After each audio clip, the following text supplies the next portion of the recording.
disiapkan dengan kasih dan kuasa Roh Kudus-Mu di Harvest Academy. Kami diajarkan berdoa dan beriman pada Kristus. Di Harvest Academy ada kesaksian baik.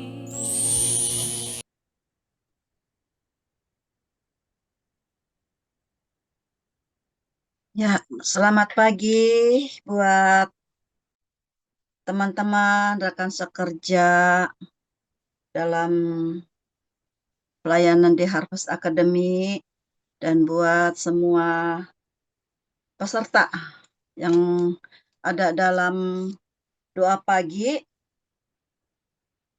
yang join melalui Zoom, Facebook, ataupun YouTube. Saya ucapkan selamat datang, selamat bergabung, dan selamat kita bersama menikmati lawatan Allah lewat doa pagi ini.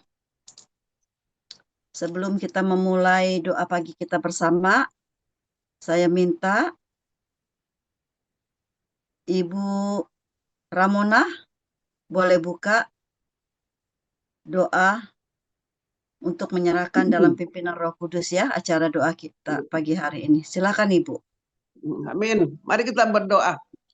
Bapa di surga, kami bersyukur Tuhan sepanjang malam hari ini berkat-Mu sesuai janji-Mu bagi kami semua. Dari Harvest Academy terlebih yang hadir pada saat pagi doa ini Tuhan. Kau memberkati kami, Kau mempersiapkan kami masing-masing dengan pimpinan semangat Roh Kudus, penolong memberkati hikmat bijaksana selalu kepada kami. Bapa Tuhan, Kau berkatilah dari awal pertengahan sampai akhir kegiatan dari media sosial, dari berbagai yang kami ikuti Tuhan. Kau memberkati kami Tuhan, urapi sebagai host Tuhan, ibu Tuhan yang Tuhan memimpin Tuhan juga Engkau berkati semua atau pendoa atau kesaksian apapun yang Tuhan di Harvest Academy ini. Kau berkati Tuhan sebagai tema tahun pembangunan rohani dan menghidupkan umat Tuhan kembali kepada Tuhan di dalam nama Tuhan. Kau berkati, kami serahkan Tuhan semua pengurapan-Mu Roh Kudus di tengah-tengah media sosial kami ini Tuhan. Kami mulailah ibadah kami penuh kuasa kemuliaan, penuh pimpinan Roh Kudus. Dalam nama Tuhan Yesus kami berdoa mengucapkan syukur. Haleluya. Amin. Terima kasih doanya Ibu. Silakan Joshua.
Katakan Roh Allah hidup penuhi. Roh Allah yang hidup pulihkan.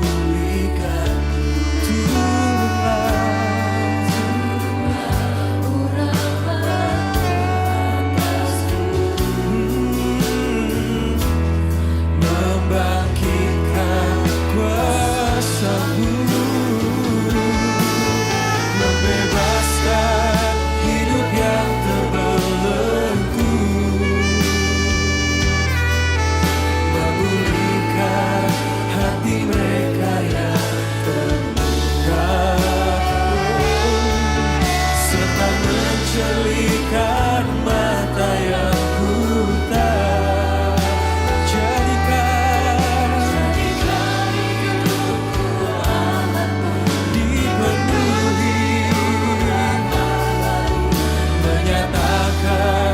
Kebesaran kuasa-Mu, membebaskan hidup yang terbelenggu, memulihkan hati mereka yang terluka. Oh yes Tuhan, serta mencerahkan mata yang buta. Jadikan hidupku alatmu, dipenuhi urapan baru, menyatakan kebesaran kuasa-Mu. Jadikan hidupku alatmu, dipenuhi urapan baru, menyatakan kebesaran kuasa-Mu. Oh jadikan Tuhan, jadikan hidupku alatmu, dipenuhi menyatakan kebesaran kuasa-Mu.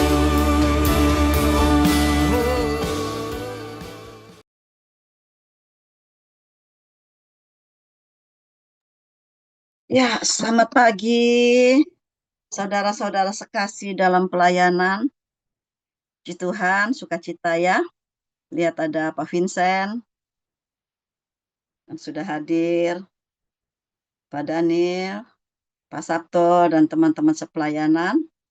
Perkenalkan, saya Ibu Sukian, saya angkatan 8. Merupakan suatu kehormatan bisa hadir di sini, berbagi pengalaman pribadi, perjalanan pelayanan, penjangkauan jiwa buat Tuhan Yesus. Sungguh luar biasa ya. Terima kasih buat Pak Daniel buat kesempatannya. Meskipun mendadak, pagi saya dapat kabar sebagai pasukan Tuhan yang siap sedia, saya katakan siap Pak. Meskipun terkejut. Saya pikir tadinya cuma sharing untuk kesaksian ya. Karena begitu banyak yang bisa disaksikan untuk kemuliaan Tuhan. Ternyata lupa saya kalau doa pagi itu berikut sharing firman ya. Jujur bingung apa yang mau disampaikan karena tema tahun ini subtemanya menghidupkan umat Allah kembali kepada Tuhan. Berarti banyak yang sudah jauh dari Tuhan ya, makanya diajak kembali kepada Tuhan. Ketika saya renungkan subtema ini, saya bingung Tuhan mau sampaikan apa ya pesan Tuhan untuk kami yang hadir di Jumpa Dahab pagi hari ini. Saya ingat ya pagi sebelumnya saya dapat firman kita baca ya di Matius 4. Boleh dibuka yuk di Matius 4. Sebentar aku juga buka ya. Matius 4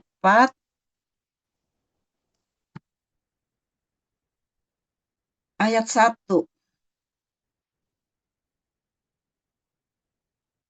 Hari ini, kemarin saya dapat bacaan saya lagi sedang baca di Matius 4 ayat 1. Mengenai pencobaan di padang gurun. Saya mau berkisah begini ya. Saya selama ini kalau naik kan selalu disertai dengan penginjilan. Selalu saya manfaatkan waktu sedapat mungkin kita akan bertemu dengan orang, apalagi di grup ya. Kan berarti kita satu ketemu satu ya. Nggak ada yang bisa membuat dia lari dari pembicaraan. Jadi saya benar-benar kalau ada, saya manfaatkan waktu untuk berbicara dengan Bapak drivernya untuk membahas firman, untuk menyampaikan firman kebenaran, firman Kristus. Tapi belakangan ini beberapa kali saya udah perhatikan, saya lupa entah 3 sampai 4 kali, itu saya nggak bisa berbicara apa-apa. Saya sendiri bingung sama diri saya, Tuhan, kenapa gini ya? Kok biasanya saya selalu masuk gitu loh, ada momen-momen saya bisa masuk, tapi ini udah 3, 4 kali saya ingat saya nggak membicarakan firman. Yang saya bicarakan entah menanyakan kisah hidup dia, nggak bisa saya masuk firman. Nah, ketika saya baca di kisah Matius 4 ini, sampai kepada pembacaan di ayat 17, firman itu menjadi rema buat saya. Sejak waktu itulah Yesus memberitakan, bertobatlah sebab kerajaan surga sudah dekat. Ketika dapat di ayat ini, tok aja, Tuhan, ampuni saya ya. Ternyata penginjalan itu cuma satu poinnya. Dan ini yang dikatakan Yesus. Bertobatlah sebab kerajaan surga sudah dekat. Pesan firman, pesan Injil cuma satu, mengajak orang untuk bertobat. Sebab kerajaan surga sudah dekat. Ketika saya sharing sama, saya mau cerita ketika Pak Dani sampaikan, minta saya untuk bawa kesaksian, saya itu dalam perjalanan, mau kami di tim GCDC, Street Church ya, di dalamnya ada Pak Sabto dan Bu Epi.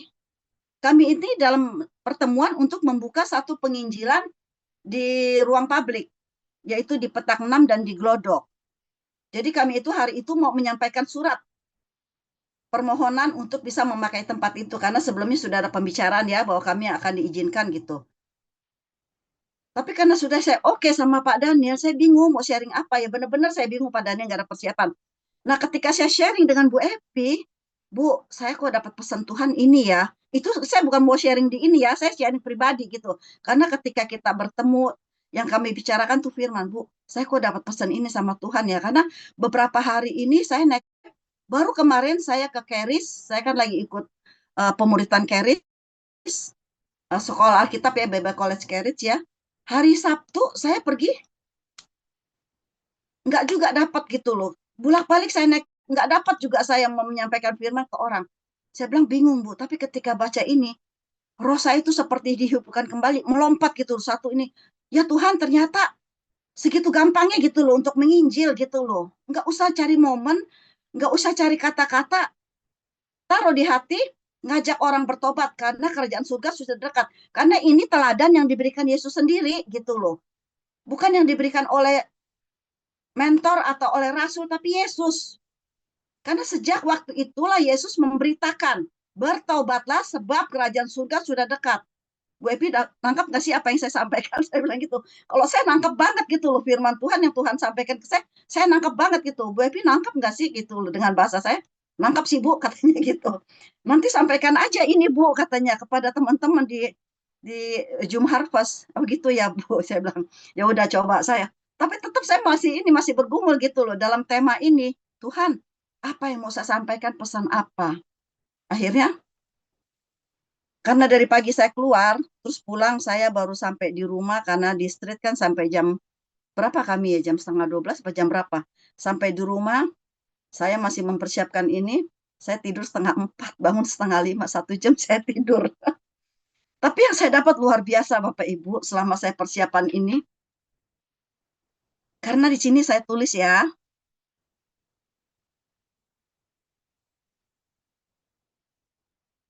Tuhan tolong.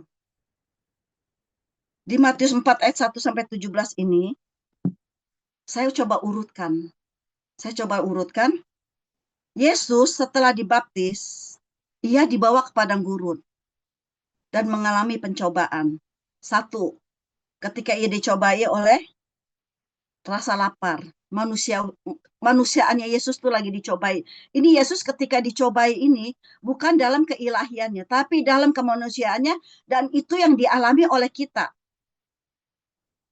Ketika saya renungkan ini betapa luar biasanya ya Tuhan ya. Dia mengalami seperti apa yang kita alami, dan dia, saya urutkan satu-satu ya. Ketika ia lapar, dia dicobai, mau diberi makan. Ya kan? Karena Tuhan Yesus dibilang apa?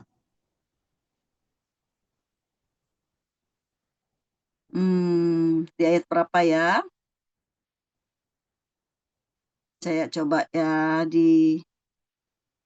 coba di ayat 3. Lalu datanglah si pencoba dan berkata kepadanya, jika engkau anak Allah, perintahkanlah supaya batu-batu ini menjadi roti. Sebetulnya mungkin bagi Tuhan untuk melakukan ini. Dalam kemanusiaannya dia bisa melakukan mujizat ini. Tapi apa yang dikatakan? Tetapi Yesus menjawab, ada tertulis, manusia hidup bukan dari roti saja, tapi dari setiap firman yang keluar dari mulut Allah. Yesus berkata begini bukan sembarang berkata, karena dia menghidupi firman. Di Ulangan 8 ayat 3 dikatakan ya, mungkin Bapak Ibu bisa baca sendiri. Ketika ia dicobai lagi, kemudian iblis membawanya ke kota suci dan menempatkan dia di bubungan bait Allah. Lalu berkata kepadanya si iblis ya, jika engkau anak Allah, jatuhkanlah dirimu ke bawah, sebab ada tertulis mengenai engkau, ia akan memerintahkan malaikat-malaikatnya, dan mereka akan menatang engkau di atas tangannya, supaya kakimu jangan terantuk batu. Dan jika Yesus lakukan ini, pasti malaikat Tuhan akan datang. Karena firman Tuhan berkata apa? Di Ulangan 6 ayat 16. Bapak Ibu bisa baca sendiri ya. Yesus selalu Iblis bercoba berkata dengan firman, tapi Yesus luar biasa lagi, dia tahu posisi dia, dan dia sudah menjadi pelaku firman. Yang ketiga lagi, dan iblis membawanya pula ke atas gunung yang sangat tinggi, dan memperlihatkan kepadanya semua kerajaan dunia dengan kemegahannya, dan berkata kepadanya, semua ini akan kuberikan kepadamu, jika engkau sujud menyembah aku. Maka berkata Yesus kepadanya, nyala iblis, sebab ada tertulis, engkau harus menyembah Tuhan Allahmu, dan hanya kepada dia sajalah engkau berbakti. Luar biasa Tuhan ya. Dia tahu menempatkan posisinya karena dia adalah pelaku firman. Karena dia tahu apa artinya Ulangan 6 ayat 13 dan Keluaran 20 ayat 3. Ketika saya renungkan ini, saya terus bilang, Tuhan, di mana posisi saya sekarang?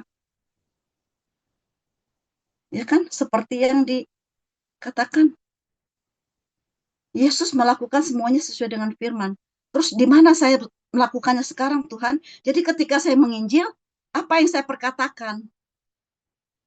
Firmankah atau perkataan manusia? Perkataan mulut saya saja.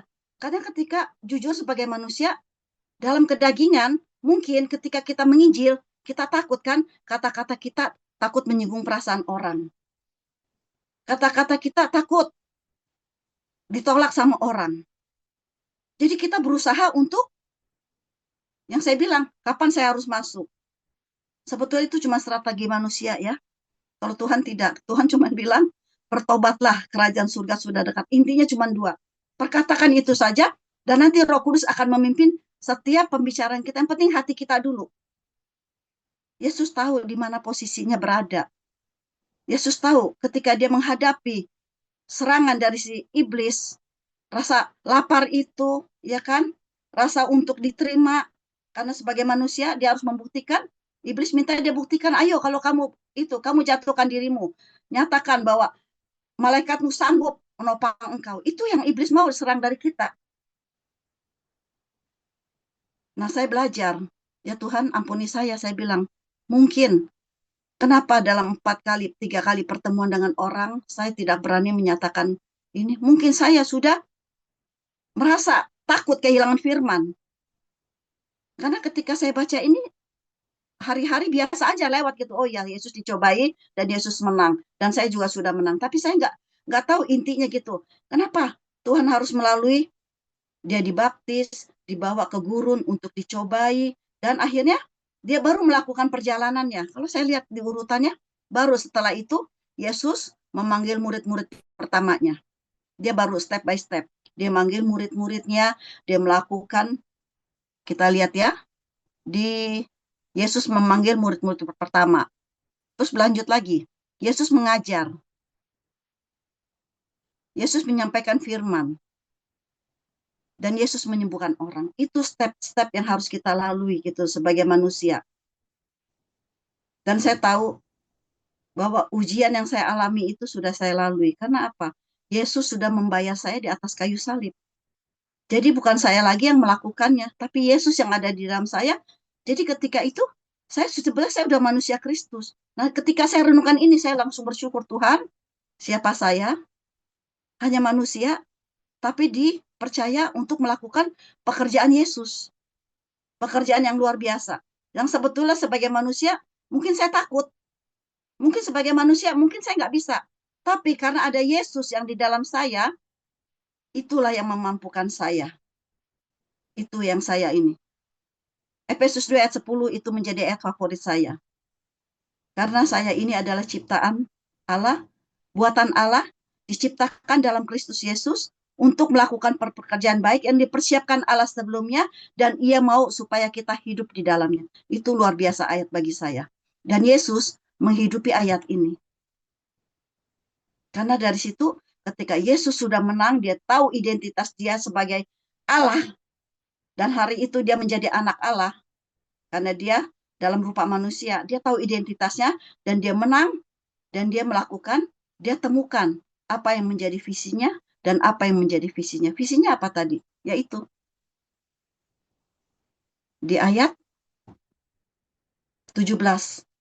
Dia tahu visinya, memberitakan bertobatlah, kerajaan Allah sudah dekat, kerajaan surga sudah dekat. Dan dia melakukan misinya apa? Dia membawa murid-murid, dia menyelamatkan, dia menyembuhkan. Nah, itu yang Tuhan mau temukan dari kita. Nah, sekarang pertanyaan bagi saya, mungkin bagi Bapak Ibu yang hadir di sini juga, mungkin bagi teman-teman yang masih baru join di Harvest 71, seperti yang saya alami, ada rasa takut, ada rasa khawatir, ditolak. Coba tanyakan pada diri sendiri, sudahkah saya menemukan identitas saya di dalam diri Yesus?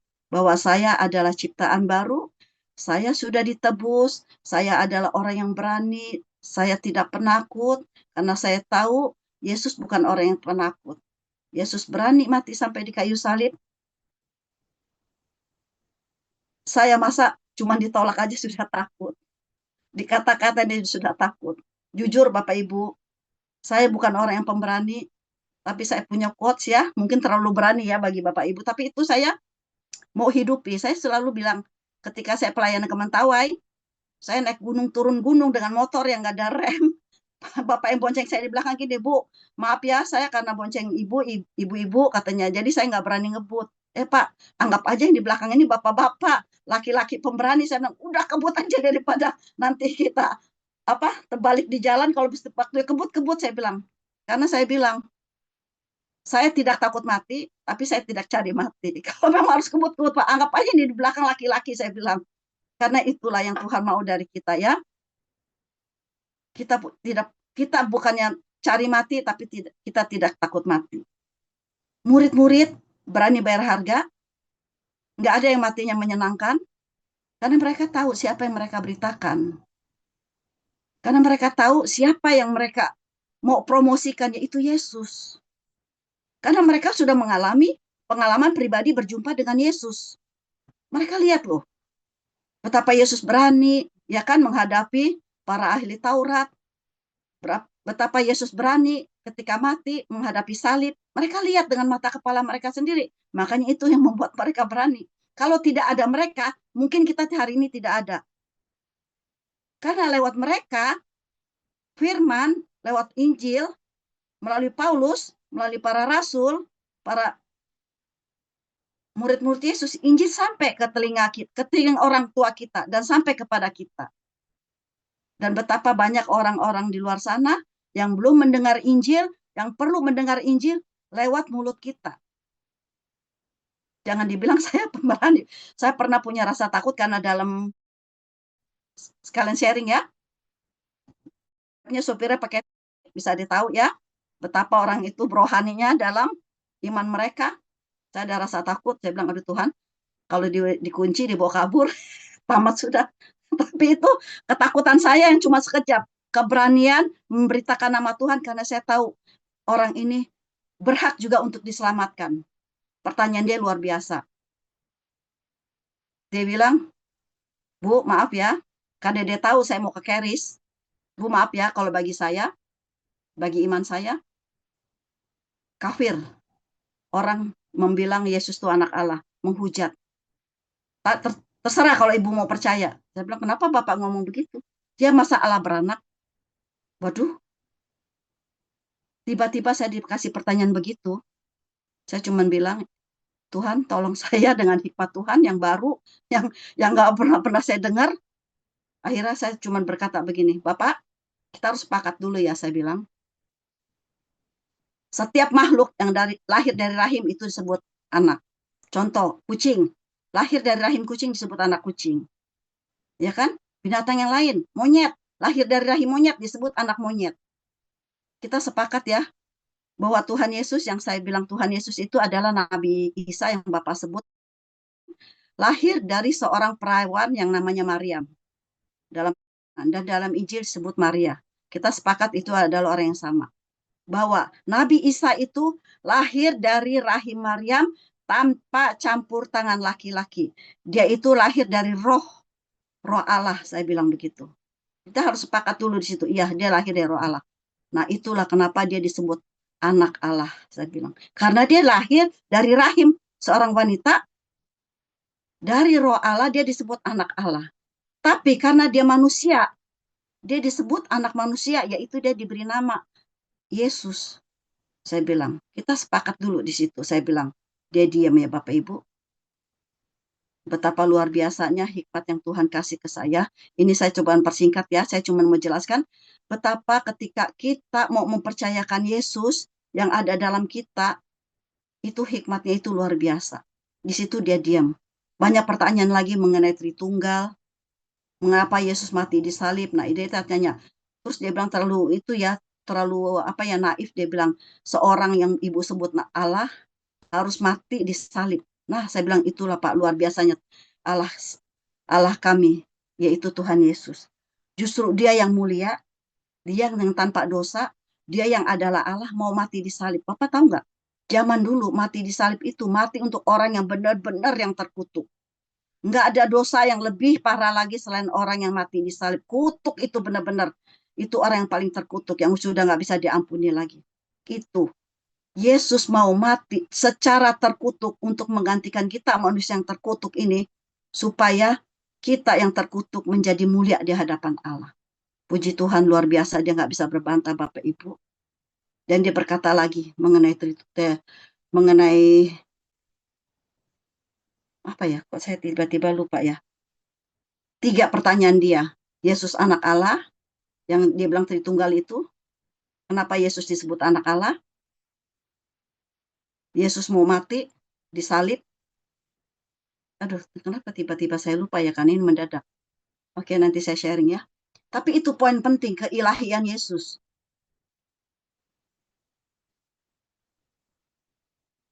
Oh, dia bilang, sekarang saya mau tanya, Pak, Ibu. Yesus itu sama Adam duluan siapa? Dia bilang.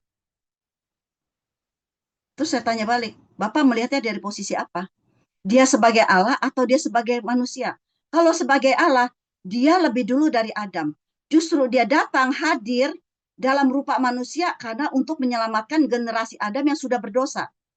Jadi kalau Bapak tanya dia dalam keilahian, karena dia Allah, dia lebih dulu dari Adam.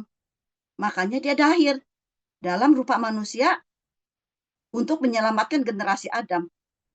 Makanya dia datang sebagai manusia, Adam manusia diselamatkan oleh manusia, yaitu manusia Yesus. 3 pertanyaan. Tibalah saya di Keris, berhenti pertanyaannya. Saya sharing sama teman saya bilang, aduh Deb, coba diperpanjang ya, saya bilang. Mungkin saya bisa lebih banyak penjelaskan ke dia. Terus teman saya bilang, justru ibu harus stop situ. Karena Tuhan Yesus mau ibu stop di situ, Roh Kudus mau ibu stop di situ. Karena dengan ibu stop di situ, biar dia penasaran dan dia akan berjumpa dengan orang yang bisa menjelaskan dia lebih lagi. Saya bilang benar-benar luar biasa ya.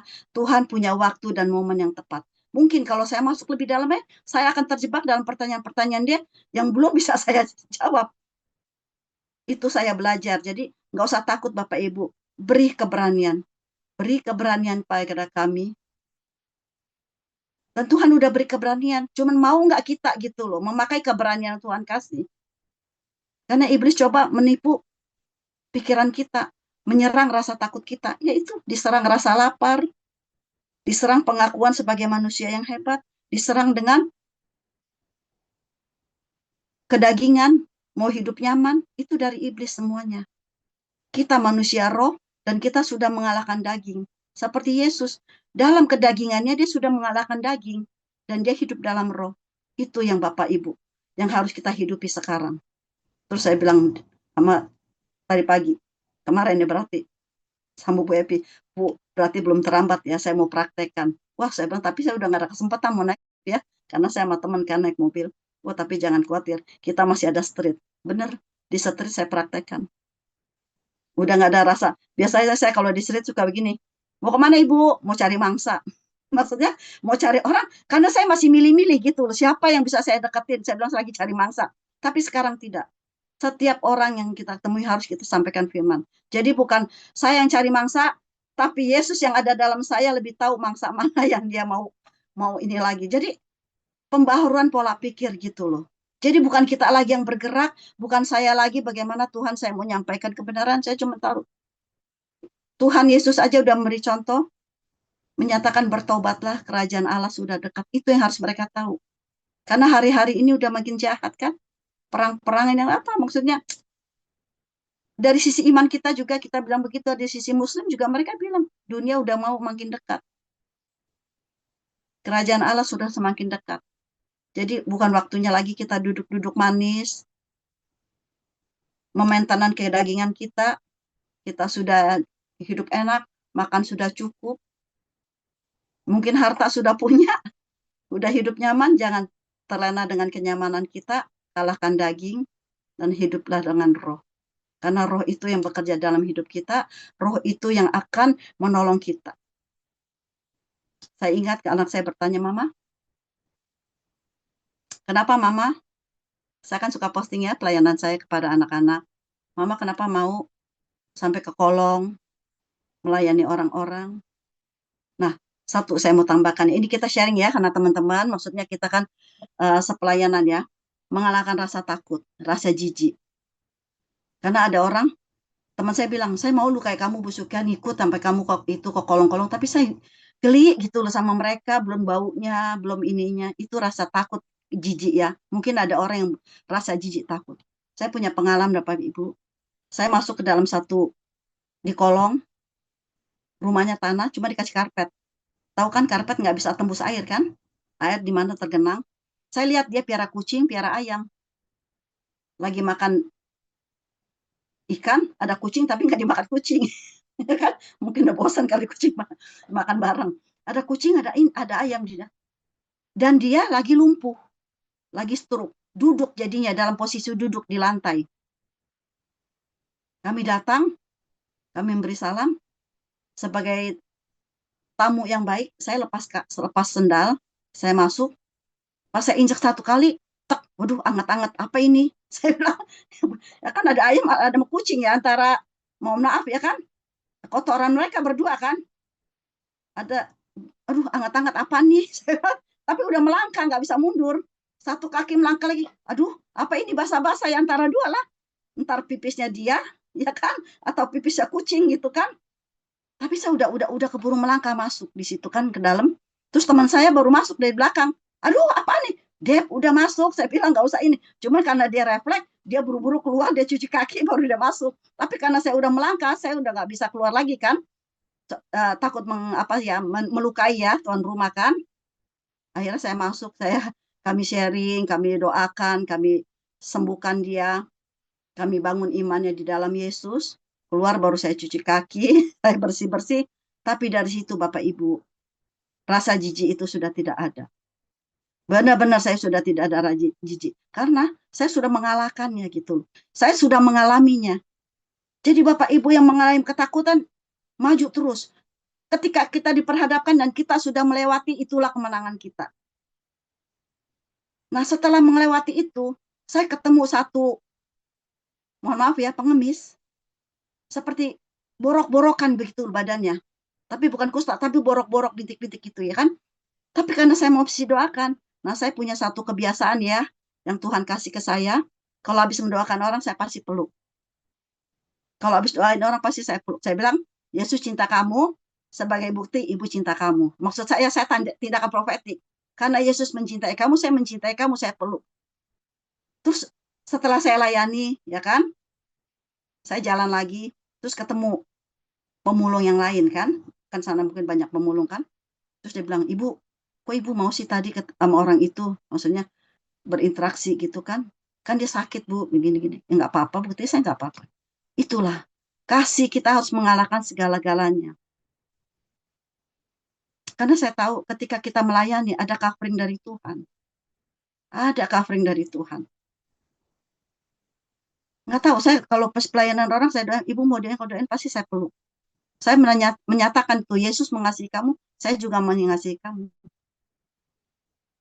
Ya, jadi ketika ibu merasakan, bapak ibu merasa takut tertolak, nggak apa-apa, alami dulu sekali tertolak. Saya bilang, saya nggak pernah ditampar orang, ditolak iya. Teman saya pernah dipukul orang, saya nggak minta. Tapi ketika itu ya, it's okay gitu loh. Yesus sampai disalib loh, kita belum. Para murid mati sampai mengalami hal itu, kita masih enggak. Kita nggak minta. Tapi Tuhan udah bilang, dunia makin jahat, ya kan? Dan kita sudah saksikan di luar sana, banyak orang mengalami aniaya. Tuhan cuma tanya, siapkah kita mengasihi mereka seperti Yesus mengasihi mereka? Ayat mas saya, Yohanes 3 ayat 16. Karena begitu besar kasih Allah akan dunia ini, selalu saya sampaikan ketika saya memberitakan Injil bahwa Yesus, Allah mengasihi kamu lewat Yesus. Begitu besar kasih Allah akan isi dunia ini, akan Bapa, akan saya, dan saya sudah mengalami, dan sekarang Bapak akan mengalami, sehingga ia memberikan Yesus kepada kita, supaya setiap orang yang percaya kepada Yesus tidak binasa, melainkan beroleh hidup yang kekal. Tapi kepada saya, kepada teman-teman sepelayanan, saya punya ayat 1 Yohanes 3 ayat 16, tinggal ditambahin angka 1 Yohanes 3 ayat 16. Karena Yesus sudah memberi teladan, mati sampai disalib buat kita, maukah kita juga mati bagi saudara-saudara kita? Itu Yesus yang mengatakan loh. Luar biasa. Tuhan mengatakan begini bukan sembarang berkata, pasti ada maksud. Setiap firman yang tertulis pasti ada maksud. Saya kemarin mengamati alam, ngobrol sama teman, pohon di jalan yang kelihatannya nggak ada guna gitu lah. Dan saya sekarang belum tahu apa gunanya, tapi saya punya iman, saya punya keyakinan, saya bilang, setiap apapun yang diciptakan oleh Tuhan, oleh Allah, mungkin kelihatannya nggak berguna, pasti berguna. Mungkin kita belum lihat, tapi bagi burung-burung itu berguna. Tempat dia bersarang, tempat dia berteduh, bagi orang pengemis di jalan itu berguna. Pohon yang besar, nggak kelihatan buahnya, tapi bisa buat mereka berteduh. Demikian setiap firman yang keluar dari mulut Allah itu nggak ada yang, kan dibilang nggak ada yang kembali sia-sia, dan semua pasti berguna.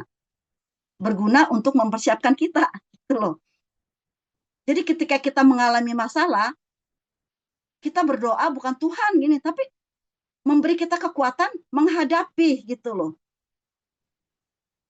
Menghadapi setiap masalah yang kita hadapi. Memberi ke kita kekuatan. Jadi Tuhan memberitahu kita, kamu kuat loh melewati gunung. Jadi nggak ada gunung yang nggak bisa hancur. Setiap gunung hancur di hadapan Allah.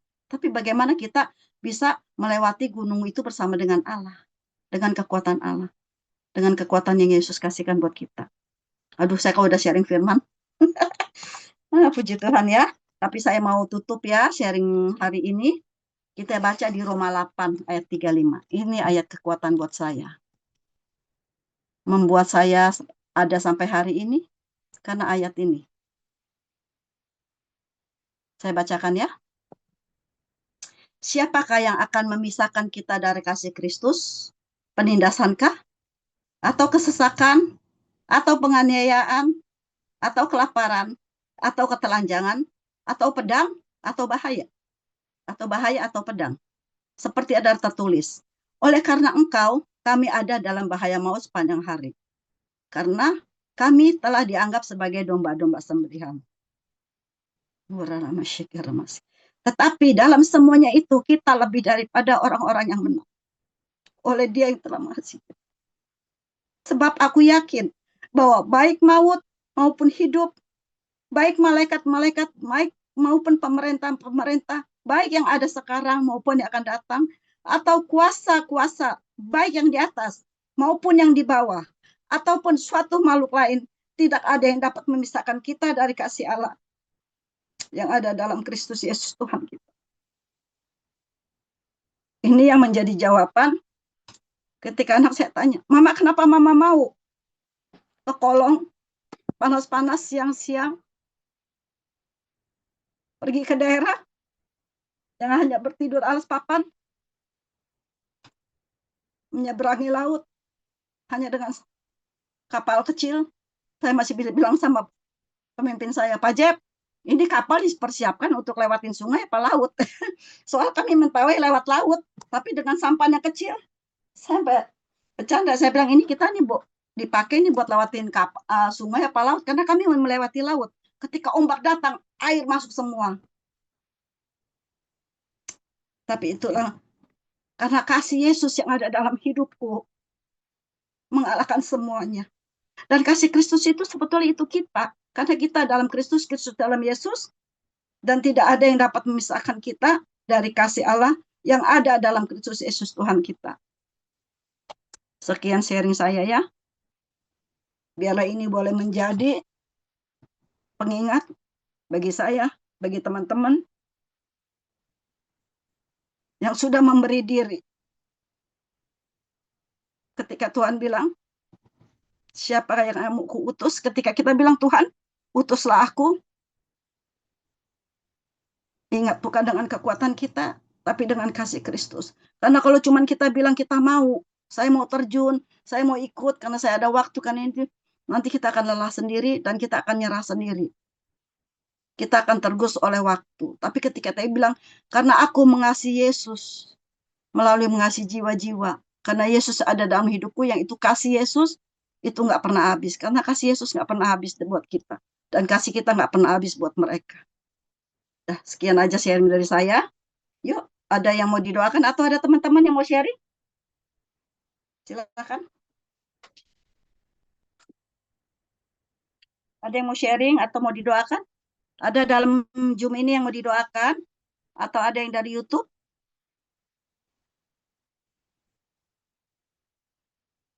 Bisa dibantu kalau ada yang mau didoakan?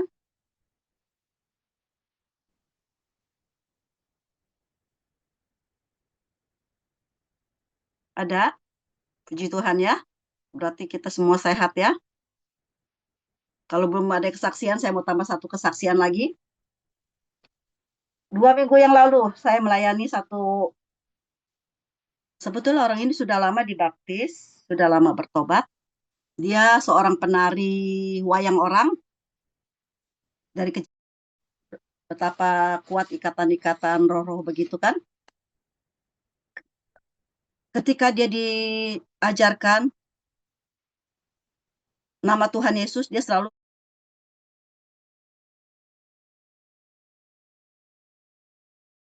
nggak bisa dia ngomong Yesus. Kemarin ketika saya ketemu, saya pelayanan lansia, dia sudah umur 70 lebih. Pakai kuasa firman, ingat ya, seperti Yesus selalu memakai kata kuasa firman dalam pelayanan. Saya perkatakan firman, dalam nama Yesus, lidah yang terikat dengan kuasa Yesus engkau dibuka. Terbuka, lidah yang terikat terbuka. Puji Tuhan Bapak Ibu. Saat itu juga disebut Gusti Yesus. Gusti Yesus, waduh betapa kami tuh berbahagianya. Karena lama kami ngajarkan dia, setiap ketemu, Papa mau, ayo bilang, aku bisikin di telinga, Gusti Yesus selalu. Tapi kemarin momennya, saya bilang dalam nama Yesus, terbuka, lidah engkau terbuka. Kuasa Yesus engkau terbuka dalam nama Yesus. Tapi sekarang tantangannya, kemarin teman saya telepon, panggil saya kan Ci, Pak Pomo habis pulang dari Komsel, sepanjang jalan, sebut nama Gusti Yesus sampai di rumah, masih Gusti Yesus, keluarganya tahu. Sekarang Pak Pomo nggak boleh ikut kita Komsel katanya. Saya bilang nggak apa-apa Pak. Satu, dia sudah mengenal siapa Yesus. Dia tiap hari nyebut nama Yesus. Dan kita tidak mau kalah Pak, saya bilang. Dia nggak boleh Komsel, kita yang datang ke sana. Kita datangin dia ke sana. Enggak, anaknya nggak bisa larang kita kan mengunjungi bapaknya, orang kita mau besuk, saya bilang. Maksudnya mau kunjungan. Itulah. Setiap itu pasti ada tantangan. Tapi firman, nggak ada yang bisa mengikat firman. Nggak ada yang bisa menghalangi firman. Dan dia sudah mengenal Yesus. Dia udah tapi nggak bisa nyebut nama Gusti Yesus. Selalu Gusti. Hari itu dia terbuka. Hari itu terbuka lidahnya. Dan sekarang dia nyebut nama Gusti Yesus. Mungkin minggu depan saya mau ketemu lagi. Karena kami 2 minggu sekali. Puji Tuhan, itu kesaksian saya. Ayo teman-teman yang punya kesaksian. Biar saling menguatkan atau ada yang mau didoakan.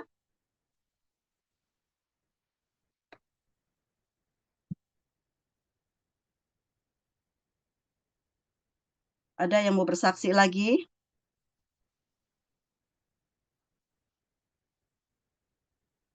Kemarin kami penginjilan ke NTT ke daerah Soe. Dalam 10 hari melayani 2.500 siswa. Orang tuanya berarti sekitar 5.000. Dalam 5 hari dibagi 5 tim. Jadi kami tim berlima melayani kadang-kadang satu ibadah bisa 1.000 orang. Tapi luar biasa lawatan Tuhan atas NTT. Puji Tuhan ya.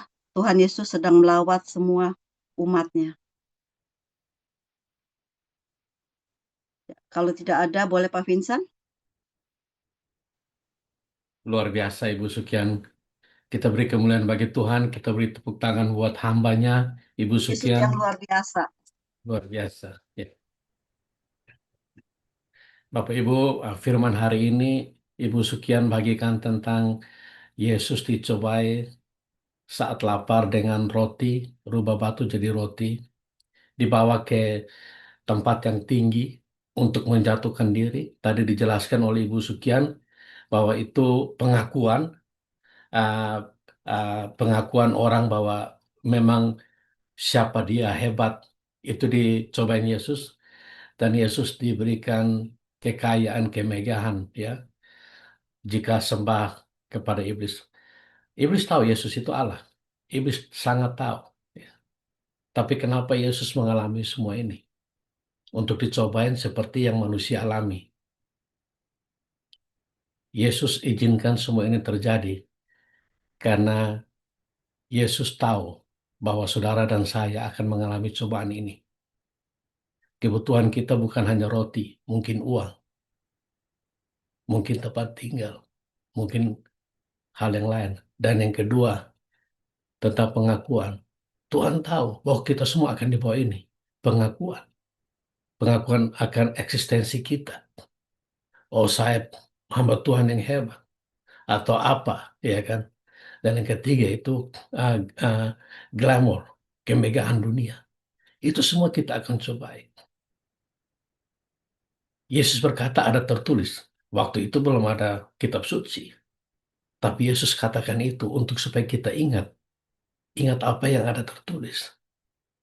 Yesus itu firman, dia nggak bisa dicobai.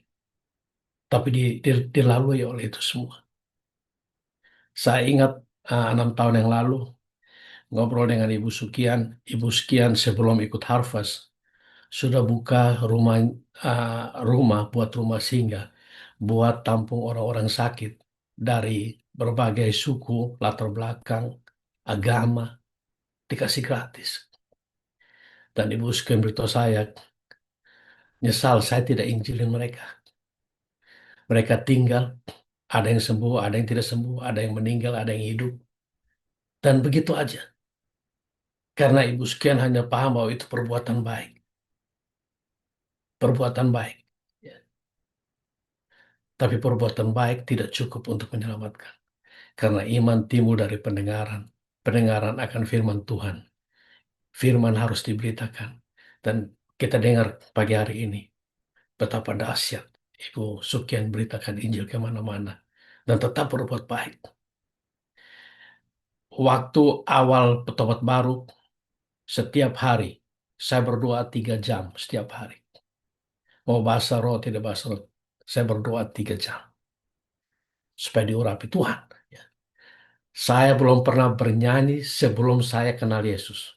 Tidak pernah. Tapi kalau teriak, saya yakin teriak saya sangat keras. Saya jago teriak. Ya. Tapi saya menyanyi. Saya ingat lagu pertama yang saya nyanyi. Aku mengasihi Engkau Yesus dengan segenap hatiku. Itu lagu pertama saya nyanyi. Saya nggak pernah nyanyi. Saya biasanya teriak. Saya ahli dalam teriak pukul tikam, teriak pukul tikam. Itu masa lalu saya. Ya. Saya nyanyi pertama Bapak Ibu. Dan saya ingin itu artinya saya menyembah, saya berdoa 3 jam untuk urapan. Tapi urapan rahasianya, lihat Ibu Sukian pagi hari ini. Boleh berdoa 3 jam, boleh yang 7 jam terserah, boleh yang menyembah siang malam terserah. Tetapi urapan timbul lewat kasih. Urapan timbul lewat apa yang Ibu Sukian lakukan. Sampai kita mengasihi jiwa-jiwa. Itu urapan. Take place. Urapan take place. Ini rahasianya Bapak Ibu. Banyak Bapak Ibu yang punya uh, apa mengagumi pendeta A, pendeta B yang hebat, dahsyat, glamor apa. Saya beritahu rahasianya. Saya mencoba dari petubat baru. Saya berdoa 3 jam satu hari.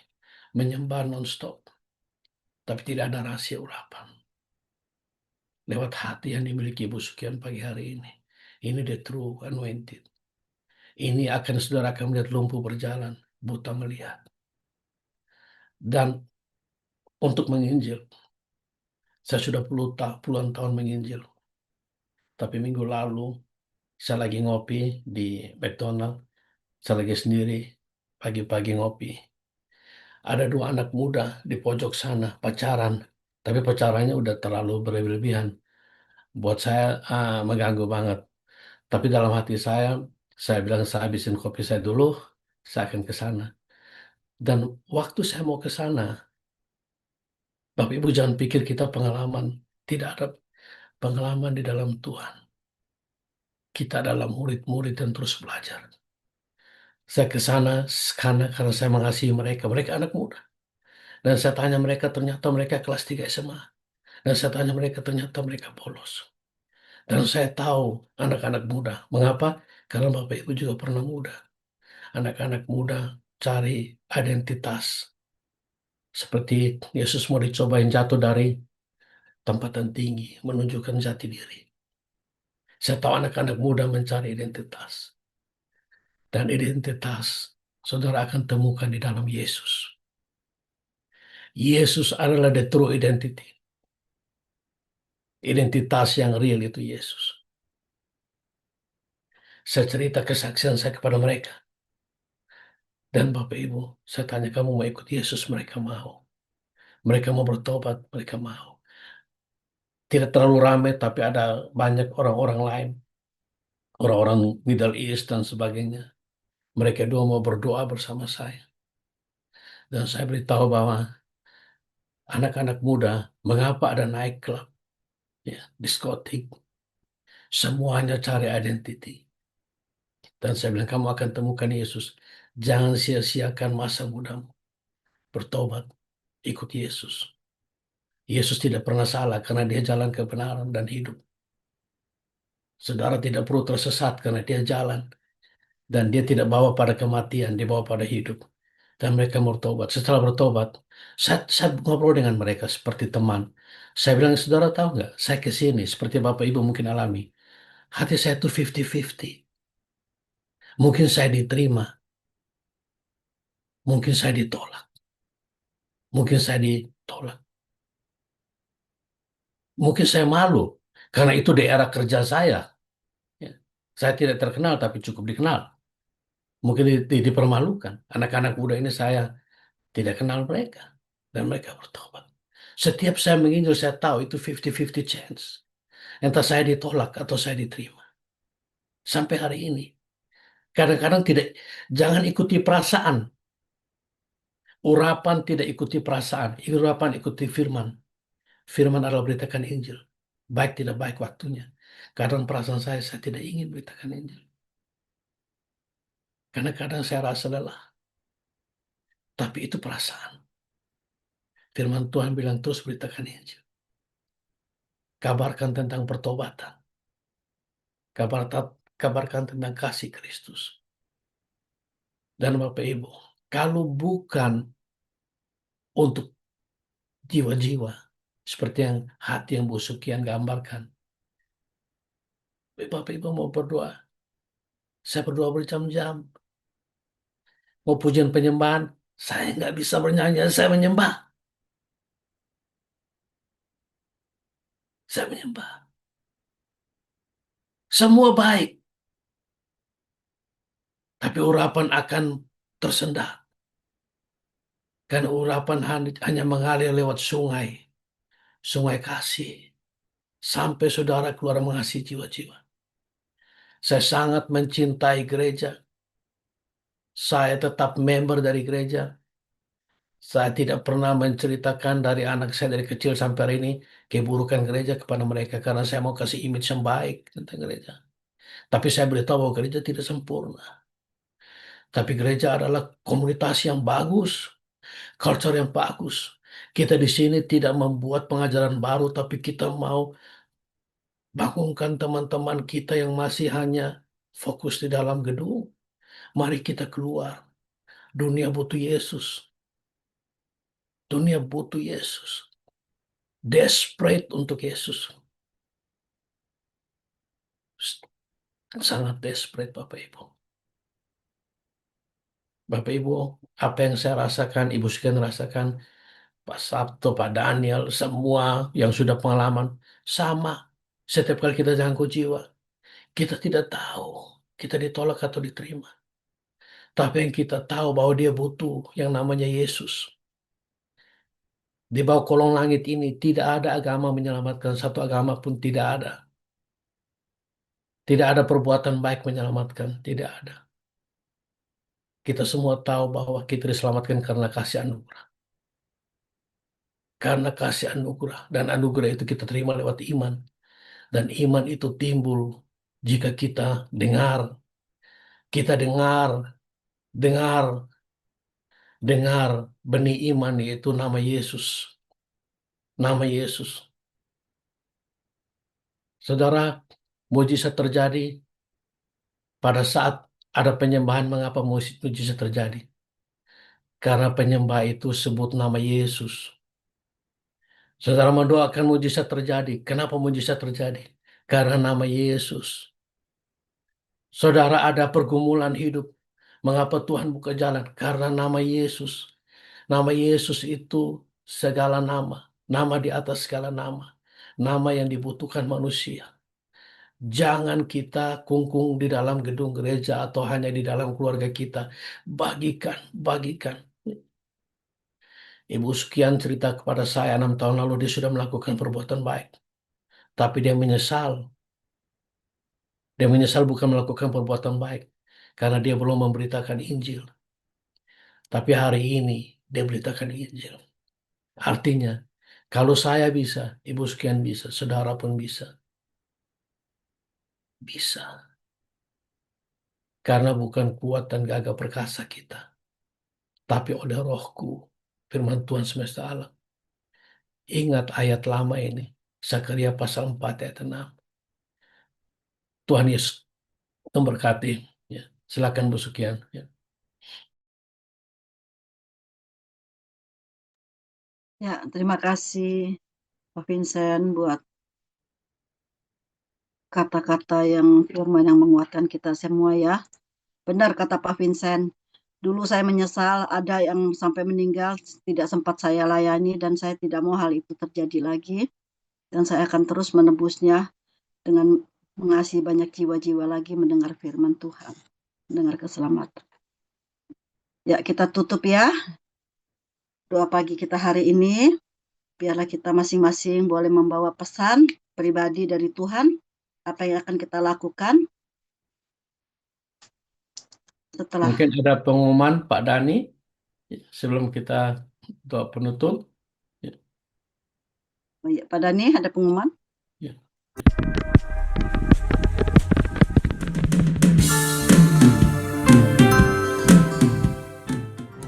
Di Harvest Academy kami disiapkan dengan kasih dan kuasa Roh Kudus-Mu. Di Harvest Academy kami diajarkan berdoa dan beriman pada Kristus. Di Harvest One more soul for Jesus.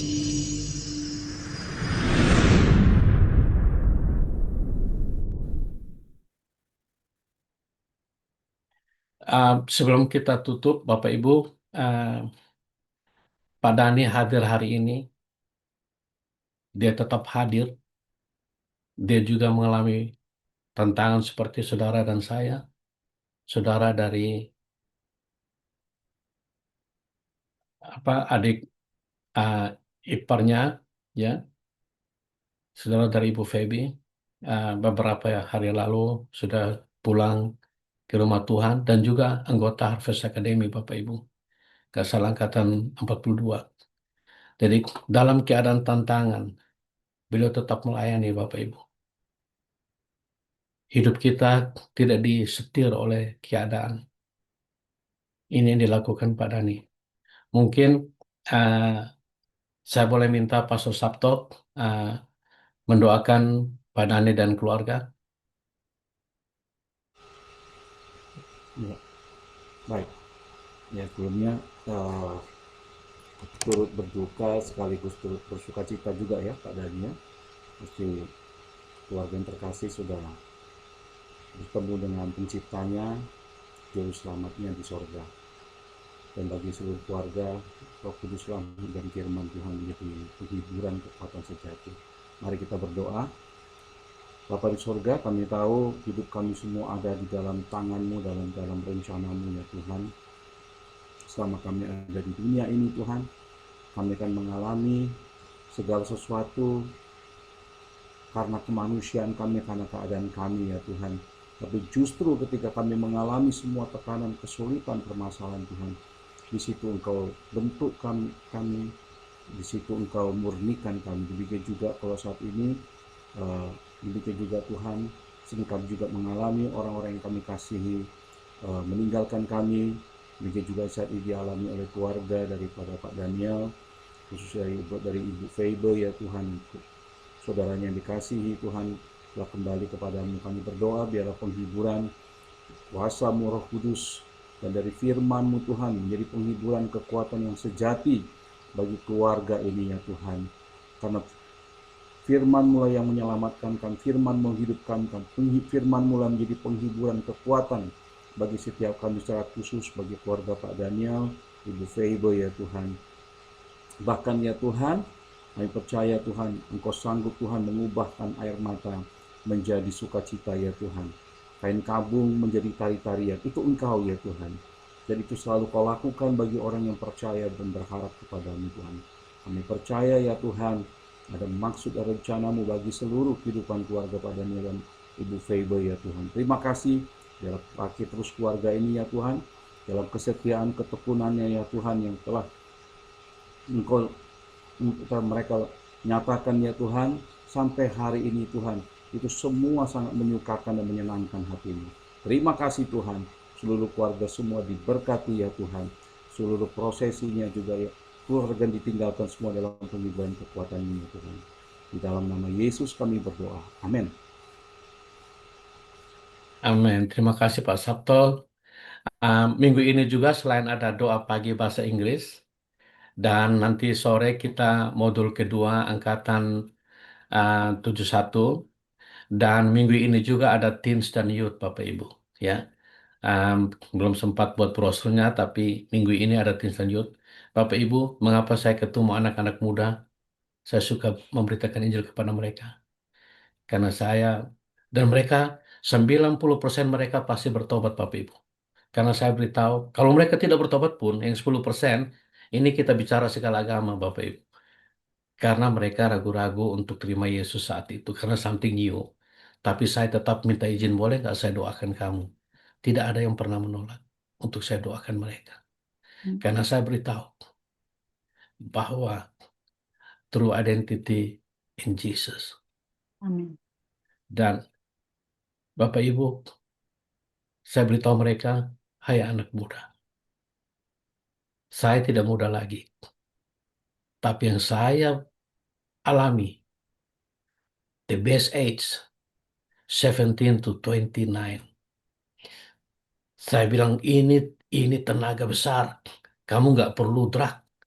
Kamu nggak perlu cutting diet atau minuman energi lainnya. Kamu strong. Tapi kalau kamu tahu jalan, dan jalan itu kebenaran yang membawa kamu pada hidup, kamu tidak pernah sia-sia. Dan kamu tidak pernah menyesal. Dan mereka setuju dengan saya. Hampir semuanya setuju. Dan saya bilang, banyak yang cari nightclub, hiburan, itu karena mereka mau mencari tahu. Karena anak muda ingin cari tahu. Dan kita akan memberitahu mereka di dalam pelayanan Teens dan Youth. Amin. Terima kasih. Sekali lagi, Ibu Sukian, luar biasa sekali. Pak Dhani, saya silakan. Mungkin Pak Dhani mau tutup dalam doa, silakan Pak. Atau ada pesan lagi Pak?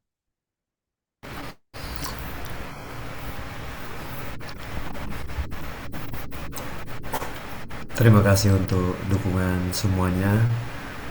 Terima kasih juga untuk Bu Sukian yang sudah membagikan banyak hal bagi kita semua. Dan angkatan 71 akan dimulai nanti sore, angkatan 72 sudah dibuka dan sudah ada banyak yang mendaftar. Kita akan mengalami banyak hal, yes, tapi kita akan tetap melakukan amanat agung itu. Karena itulah yang paling penting. Orang yang sudah berangkat duluan, mereka sudah senang, apalagi mereka sudah hidup di dalam Tuhan, mati di dalam Tuhan, ya. Haleluya. Kita tidak usah bersedih, perpisahan itu sementara, tapi hidup kekal itu pasti di dalam Yesus. Terima kasih. Saya kembalikan ke Pak Vincent. Dan mungkin kita langsung tutup, Pak. Ya, silakan Pak. Ya. Kita satu di dalam doa. Bapa di sorga, Engkau Allah Tuhan yang begitu berkuasa, begitu mulia bagi kami semua. Engkau Tuhan yang penuh kasih, yang membawa kami kepada keselamatan. Terpujilah Engkau ya Tuhan. Kami bersyukur untuk doa pagi ini. Semua kesaksian yang sudah kami terima, kami percaya ini menguatkan. Dan juga kami berdoa untuk setiap telinga, setiap mata yang melihat dan menikmati acara ini, baik langsung siaran langsung maupun siaran tunda di Facebook, di YouTube, dan di berbagai macam media sosial. Kami berdoa di dalam nama Yesus, hati mereka terbuka untuk melihat bahwa Engkau Tuhan murah hati dan menyediakan tempat bagi orang-orang yang percaya untuk diselamatkan. Terpujilah Engkau Bapa di sorga. Kami menyerahkan semua acara dan kegiatan Harvest Academy sepanjang minggu ini untuk youth dan juga pelatihan penginjilan, kiranya semuanya dapat berjalan dengan baik. Terpujilah Engkau Bapa di sorga. Kami percaya Engkau terus menyertai kami di dalam setiap penginjilan yang dilakukan, karena Engkau menolong di dalam segala sesuatunya. Terpuji Engkau Tuhan. Kami bersyukur di dalam satu nama, yaitu nama Tuhan Yesus Kristus, yang adalah Tuhan dan Juru Selamat kami yang hidup. Haleluya. Amin. Terima kasih semuanya. Thank you semuanya. Terima kasih. Ketemu Pak Dhani, Pak Sabto nanti ya teman-teman semua. Ya. Terima kasih Yosua, Pastor Sabto.